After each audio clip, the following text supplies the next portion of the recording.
And all right, I think I got it. So I'm not gonna be able to like see you guys. You know the drill. I'll have to like swing back and forth. Unmute yourself and like yell at me if you need something. Just be like, "Yo, bitch, shut the fuck up," and I'll be like, "Hey, what's up?" Probably shouldn't have said that on the broadcast because I don't know if we can show that to people now. But yeah, so this is mainly targeted towards your members more than you guys. I'm assuming most of you guys are like experts in this stuff. But to start off, who's here? And then I should probably. So who's on the call? Introduce yourselves, check in, say who you are, say why you're here, say what are the 5 things that you like about me the most. They are. I forgot when they were purchased. When? They're not just. Yeah, that's the way. Yeah, Sujaya likes Christmas light cabins. Yeah.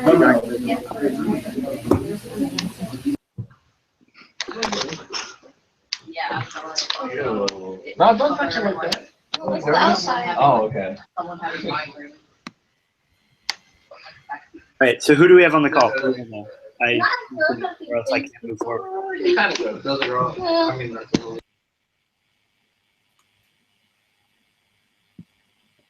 I hate all of them. Right, we'll keep going. Hi. Love the energy, Christy. Love the energy. Yo, John, I made it. I'm excited to see Tucker. There we go. Wow, now I feel like we can keep going. I already told everybody else I won't be able to see like the Google Hangout during the session.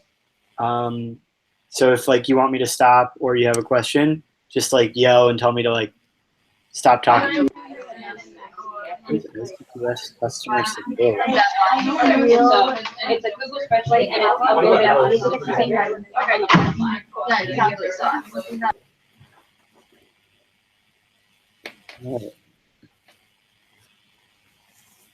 Cool. So what we're going to cover is quickly just building rapport, going over spin selling, which if you guys like already know, we can go through quickly, and then objection management at a really basic level. Sound good? Again, I can't hear you, so please like let me know. Sounds great, John. Thanks, Tucker. I'm really glad you're here because you're the only one alive, and apparently the only one in the state of Georgia to have audio. Bitch, I can be alive too. Try me. I mean, it's tough. It's tough to even get internet down here. So. Which one? I don't know. Every time I like challenge her or like say that somebody else is better, she's like, I'm even better. Yeah, it is. Dad? Yep. Oh. I had to meet her again though. It's now. Cool. So what is rapport? Anybody want to give us a definition?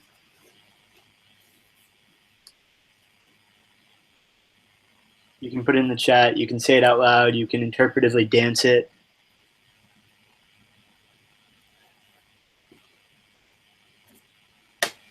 Rapport is like when someone likes you, like when you have a trust-based relationship with them. Yep. A relationship, those words, but I think basically what Tucker said summarized it. It's having chemistry with somebody, having them be able to feel like, you know what, you're a real person. So when we talk about like building rapport, and then for you guys talking about it with your members, the first thing that I always like stress to especially even new VPs is please be a human being. When you're doing sales in ISIC, please remember that you are a human talking to other humans. It's really easy to not have confidence and to be like, well, I'm talking to business people, but really they're just normal people. And you guys can't see this. Are the slides not changing for you guys?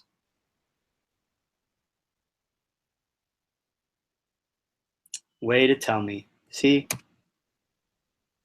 We've been on different slides. You guys. All right. So none of the animations are going to work for this presentation. I just want to be upfront about that because apparently PowerPoint doesn't let you do these things. But, oh well. So yeah, be a human being. Really remember that they're people too, and also embrace the fact that you're a student learning through this process. It's okay if you mess up, if you stumble over your words. or if you're not sure, just don't try to like pretend and put off something that you're not. When they like, even in terms of leadership, when they talk about who are the best leaders, it's people who are able to demonstrate authenticity the most. Next, share stories with the other person. Share, what has been going on with your day. Maybe how did you join ISIC? Why are you still here? Do something that's going to make the person that you're talking to feel like you are a real person with actual like things outside of what you're doing here. Share things that they're interested about. Do research on who they are before you go to meet with them. But please don't stalk them. This was something we talked about at the GE Summit. Don't get creepy with how much you know about them going into the meeting.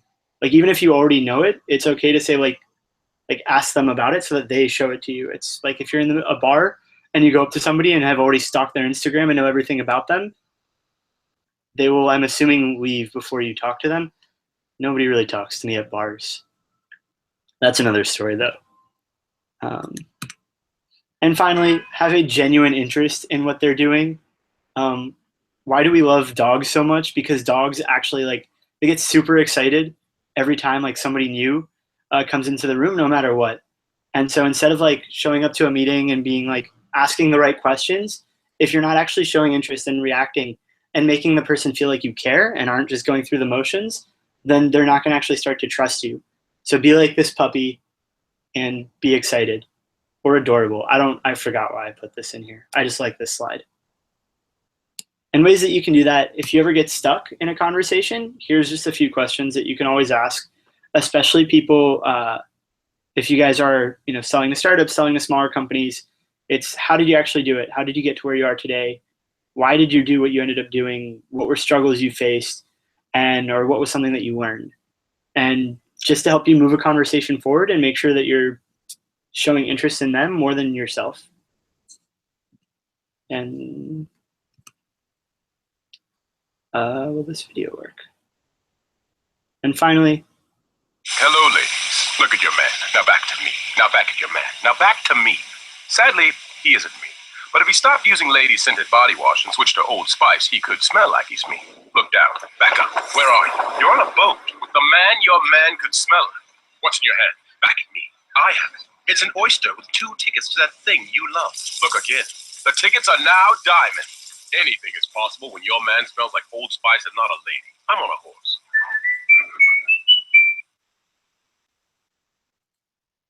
So I showed that for 2 reasons. One, please make sure that you shower before you go on meetings and that you smell good. And the second part, though, is have fun. Show your sense of humor. It's okay to be witty. It's okay to make jokes. People like other people who have a sense of humor. Yeah, Tucker, I was kind of worried about you there when you start going on sales meetings. So I really wanted to stress that. But make sure that you are finding possible ways to connect. So, figure out the right setting. Like, I don't know if I'd go to the CEO of a major bank and make a joke about like financial regulations, mostly because I don't think I could make a joke about financial regulations. I just don't think they're funny. But you get what I mean. Know the context. Cool. Questions, thoughts, concerns about this section? Any tips, tricks? People who have more people skills than me?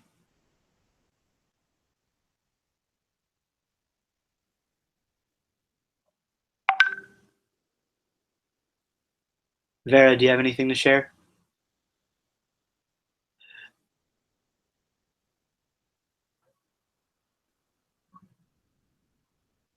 Because you have so many great things to share.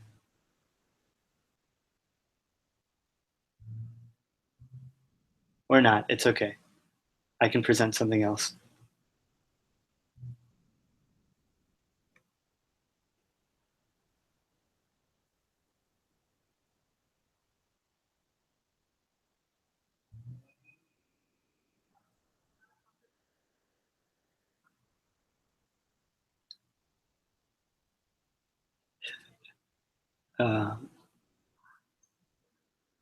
Yep.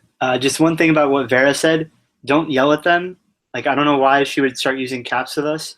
Please don't yell at people that you're selling to. It's really rude. All right. So next we're going to go into the second part of like the sales process. And so you've built your rapport, you're moving in, you've probably maybe already done your proposal, you've explained ISIC. And so now the buyer is going through a series of thoughts and emotions. And what we need to figure out is what's actually going on inside this box, because that's where their decision-making process is. And how do we do this? Spin selling. So I think all of you guys have gone through spin selling training, right? Like Mel's most recent GCP was on spin selling. Am I really? There we go. I will know how to use this by the time I'm done. So because you guys have all like already done it before, I'm going to switch up what we have here and just you guys sort of work with each other to like figure out what are the best questions you guys can be asking throughout each part of the process. So you know this, you guys know this too. So spin going through these questions, series of questions to sort of get the buyer to realize that they want what you're selling. So situation questions is setting the groundwork and exploring what is the scenario that the customer is currently facing. What are the challenges they have? So what kind of questions would you guys be asking companies for situation questions? You can type them, you can yell them, sing them, tweet them. Don't tweet them, actually.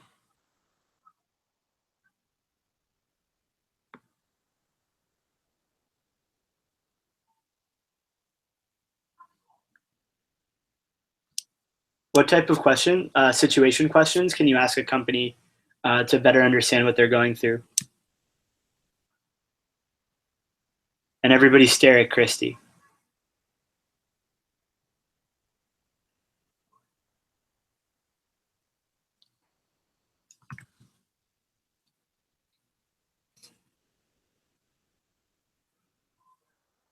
Have there been any recent shifts in the industry that have affected the day-to-day on the ground for your company? I don't know who ISIC US customer support is, but that's a good question.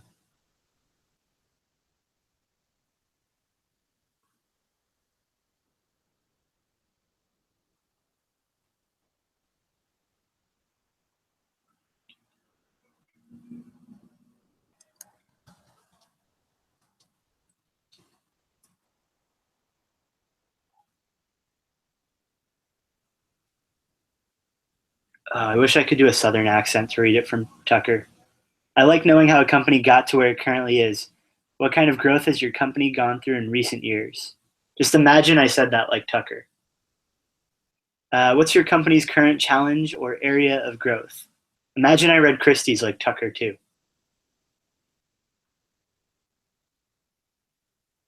Any other questions? Mel, Mike, Bera?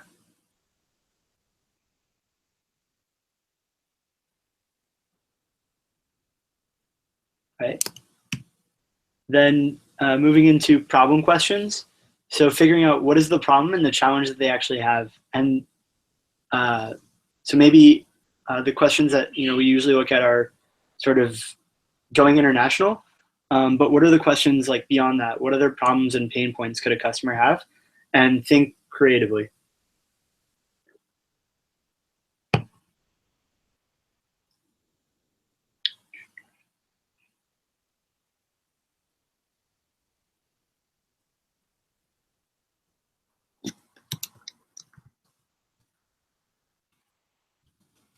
Anything?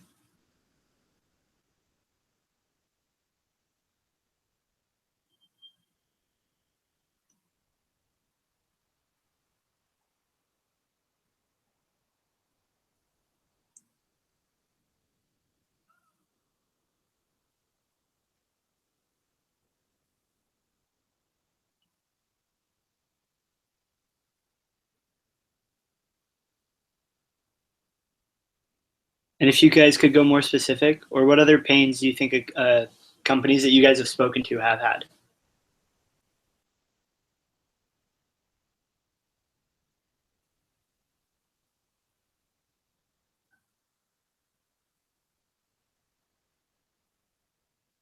Right? What is stopping your company from reaching its goals? Oh, your GTTL is Madison. That's it. Got it. Right? Right, it's Madison. Got it.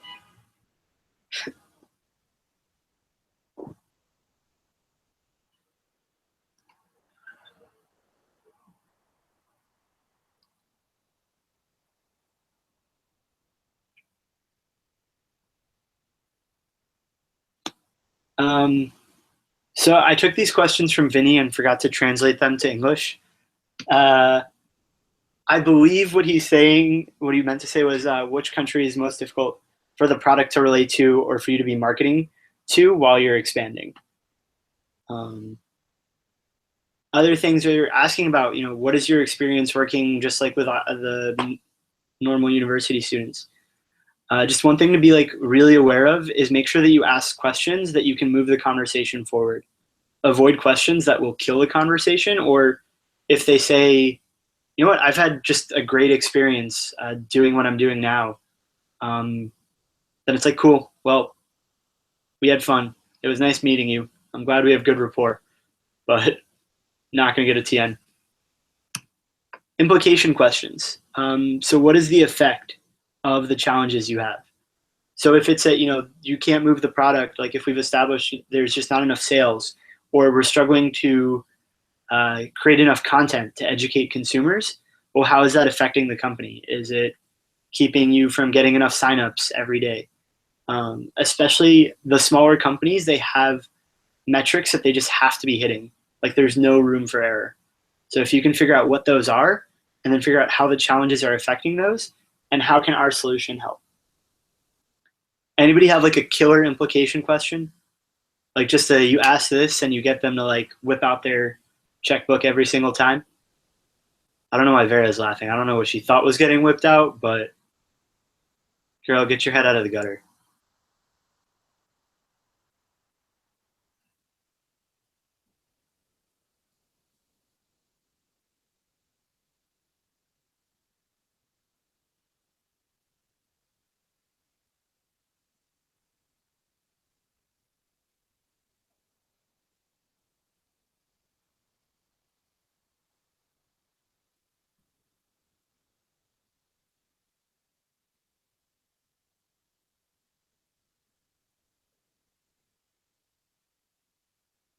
Mel, do you have any from the meetings that you just had, or like from Easy Rider?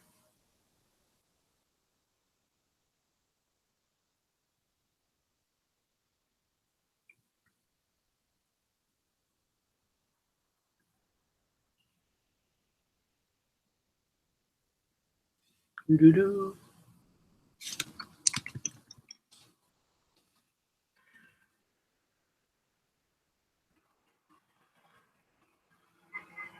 What would it mean to you? I thought we talked about yelling, guys. Um, what would it mean to you as a human who cares about your company if you could fill that 70% occupancy based on the company, the owner, CEO, team's feeling for their little startup baby? That's great.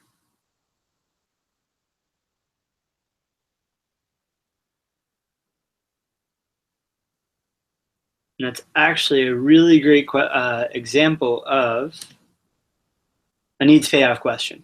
Um, so the question that Mel just gave uh, focuses on the solution that you have, um, and shows the buyer like, well, if you had this solution, if your challenge could be met, what could happen? What's the next thing that you could see? So if you could fill 70% occupancy, what will that mean for your company's growth? Does it? And let them get there. Let them dream. Let them say that for you. What are you guys dealing with right now?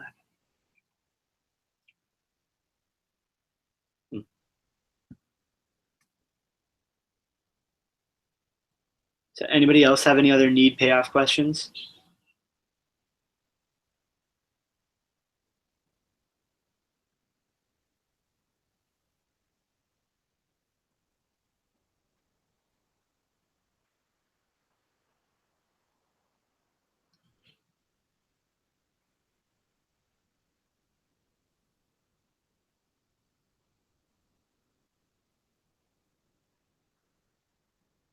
So it might be, well, what if we could increase the amount of traffic going to your website? Or what if you had a team of people devoted to content? Or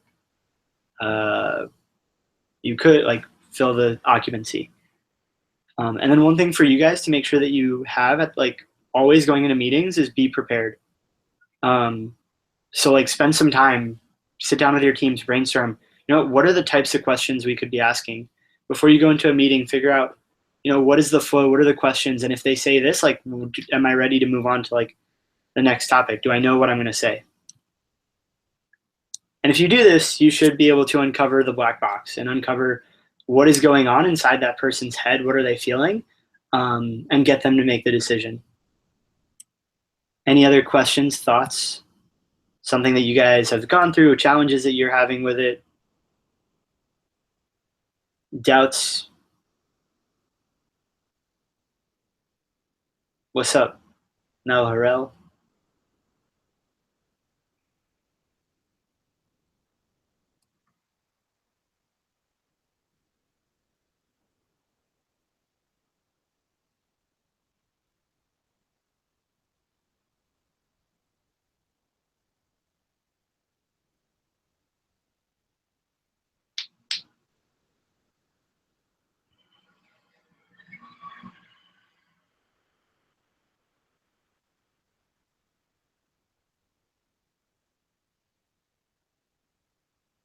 Yep. So don't ask them just like, oh, what's your challenge? What's going on? Unless you feel like you have a great relationship with them already.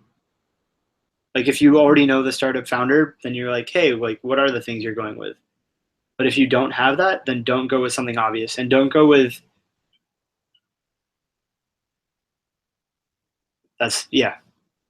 that's a great example of something to say instead of what are your problems.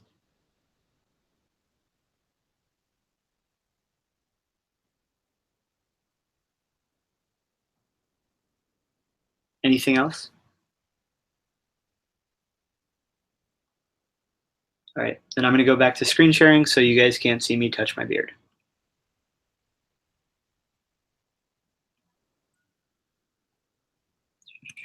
All right, and then finally, welcoming objections. So accept objections as a challenge. Accept objections as they're going to happen probably, because people might have doubts, but also be excited if there's an objection, because chances are it means that this person is interested. Like they could have easily just said no. However, you need to figure out what are the types of objections that you're getting. All right, Mel, thanks. But yeah, look through like what are the objections that you're getting from a prospect? Is it that they just want to know more?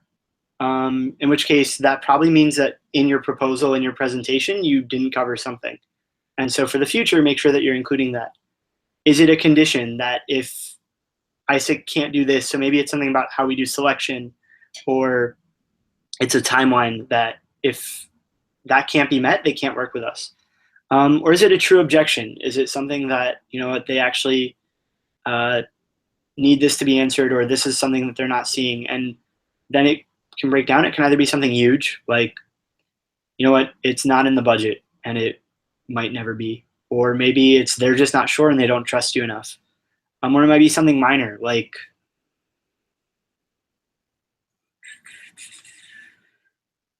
minor objection off the top of my head.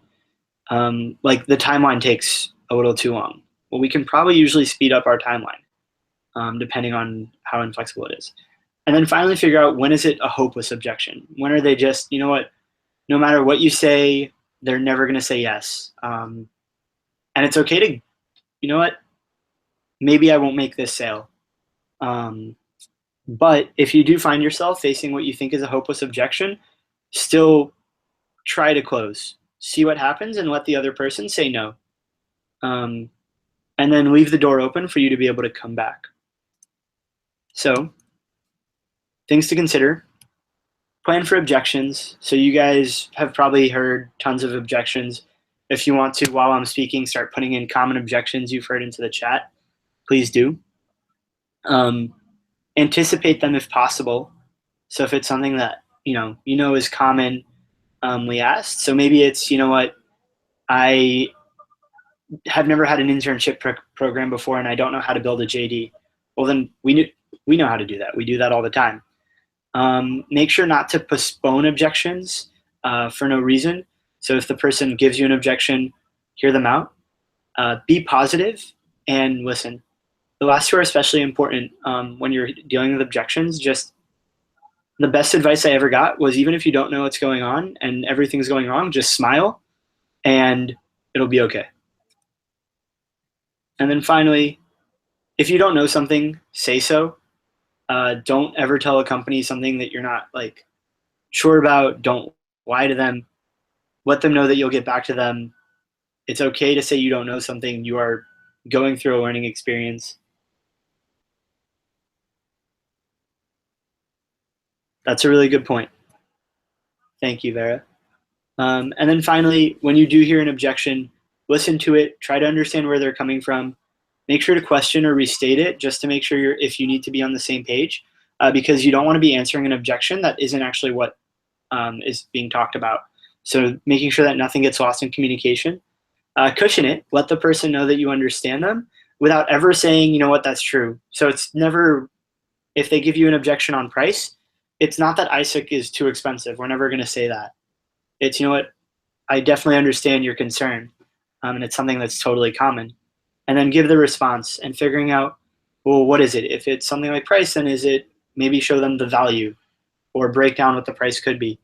If each objection will have its own way of dealing with it. And like Vera said, if you leave the door open and if you have they have a good impression of you, then you can ask them for to be introduced to another company. So like today, Mike met with a company and it was a hopeless objection because they just didn't have the capacity to take a trainee right now. But you know what? The guy was really excited about ISIC, so he can get introduced. And when the company grows a little bit more, follow up, keep in touch, and be that person's first choice for trainees. So, time to practice. You guys just shoot objections into the chat, and then if anybody wants to, try to answer the objection. Not if anybody wants to. If you don't, I'll just pick people at random.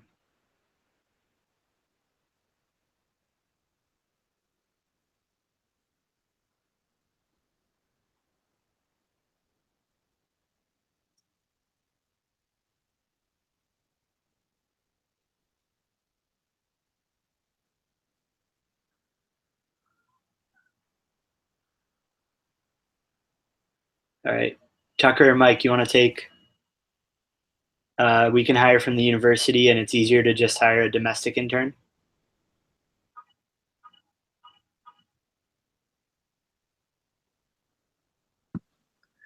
I can take I can take the second one.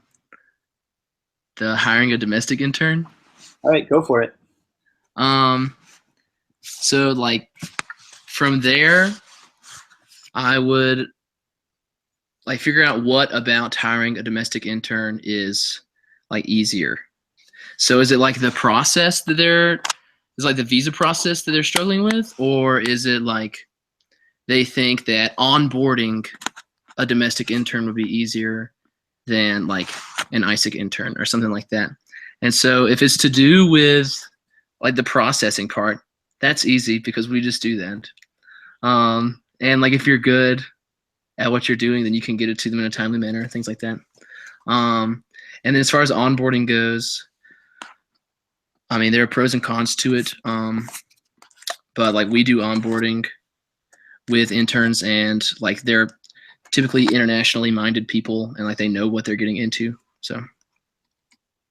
Yep, and definitely stressing that second part, that part of the value that we provide is helping somebody integrate into the country. So on day one of work, they're ready to go.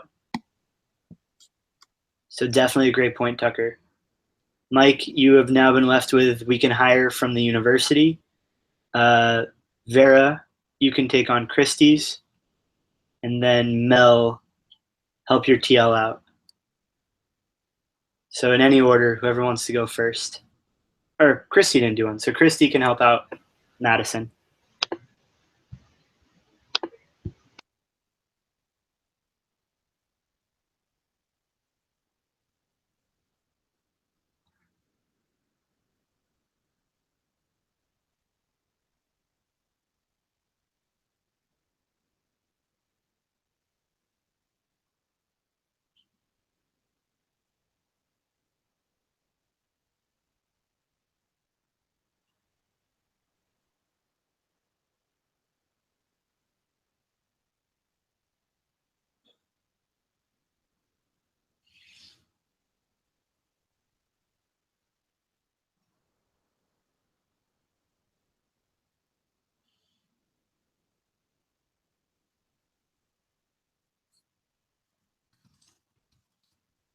Mike, you feel ready to take on We Can Hire from the university?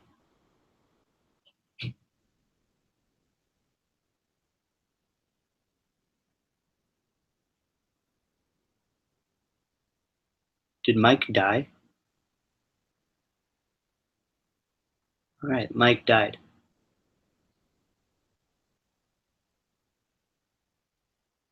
So I'll try my hand at We Can Hire from the university. So this is a really common objection, especially with GE, because the profile is also undergraduate university students, or with GT, with a lot of the major schools that are feeder schools.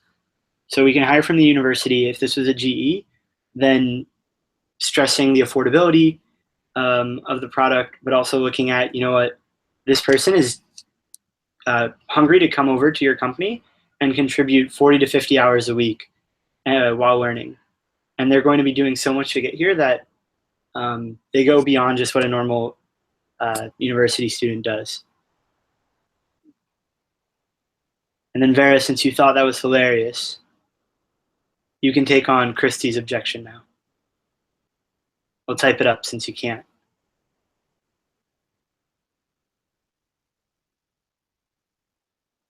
No, that's why we have the pitch.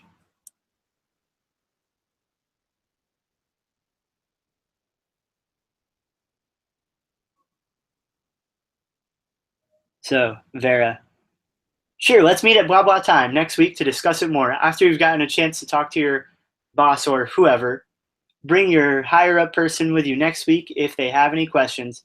Re-emphasize that we're sponsored by the government, so we're legit, something like that. That's my Vera impression. And then Christy, I think that was spot on.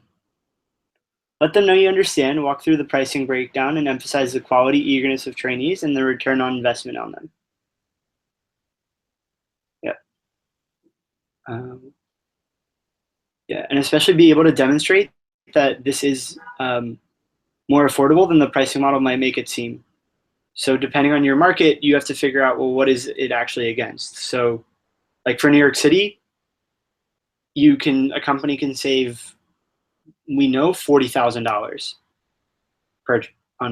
by taking a trainee through us. If it's a startup, they can save around $2,000-$3,000 to have people that work for them over the summer. But I don't know what that is for your market, and you guys need to figure out how does the value break down. Any other common objections?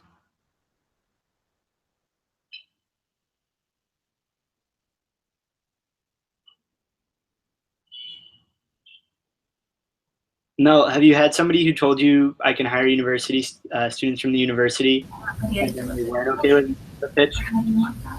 Can you hear me? Actually, Yes. So have I had people who tell me that they can just hire from the university? Yeah, and they did not like the pitch. They were like, I don't or not fan. No, it's not that. So I've been on a meeting and that happened. They were like, we can just hire right from the university. And so I told them, I was like, but for the price of what we're offering, we're willing to source someone who's willing to pick up their entire life, come here just to work in America for your company to help you out. And so they're never not on board with that part.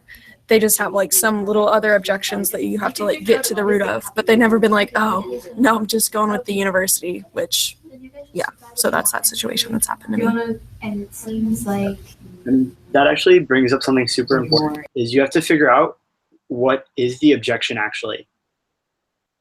Is it what they're telling you, or is that just an easy way to deflect you? Be like, oh, well, I can do this, or it's too unaffordable. Because it's very often that, you know what, they would just, like, price is a really easy one to hide behind instead of figuring out, well, what is actually the problem and what is going on. Cool. Questions, thoughts? We've had a lot of questions and thoughts on these, but if anybody else has anything else they'd like to say. Any other wisdom that they'd like to share with the group?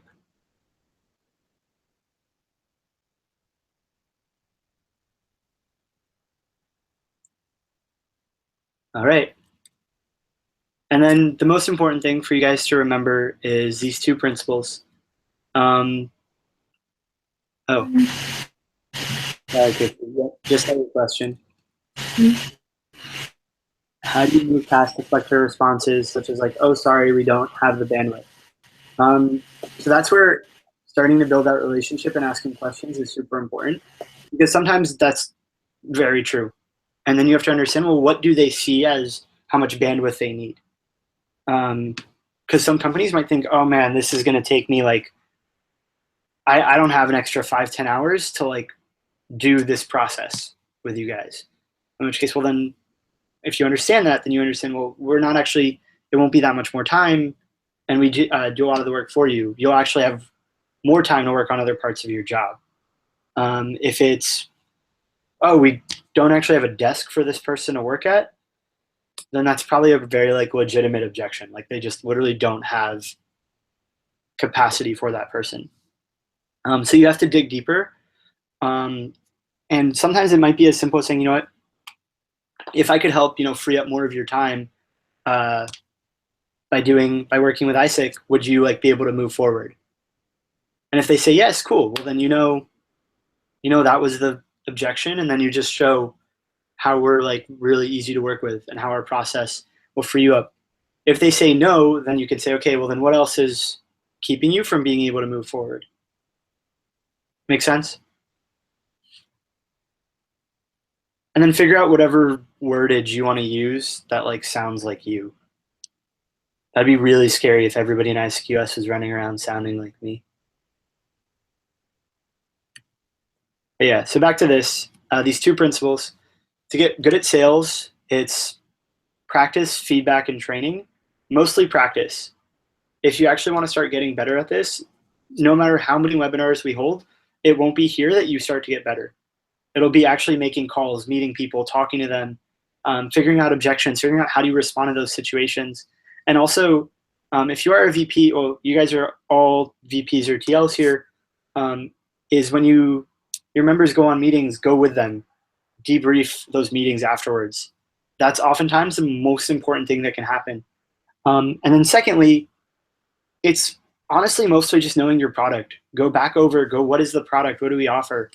The rest of the stuff will come later. Like soft sales skills, learning to talk to people and feeling like confident, that's just with time, but that's not going to be the thing that like makes or breaks your sales ability. Makes sense? And yeah, stop, start, continue, feedback. Whoa! I think I sound exactly like Mel and Vera. Right? But yeah, stop, start, continue. And it's this idea of the first time they go with you, it might be them watching you do it. And then you guys are selling together. And then it'll be them leading meetings, and eventually your members will be taking people on meetings and training them. And so with that, my final slide, as always. If you have any other questions, suggestions, hopes, dreams, emotions, concerns, comments, emotional impulses that you aren't sure how to express, Mel, I put that line in there specifically for you, because I was like, I feel like that's Mel. You can reach out to me. That's my Snapchat. Tweet at me. I guess you can WhatsApp me. Please don't email me. I put my email there, but in hindsight, I like hate emails. You can email me. I just would rather you didn't. You can Snapchat me.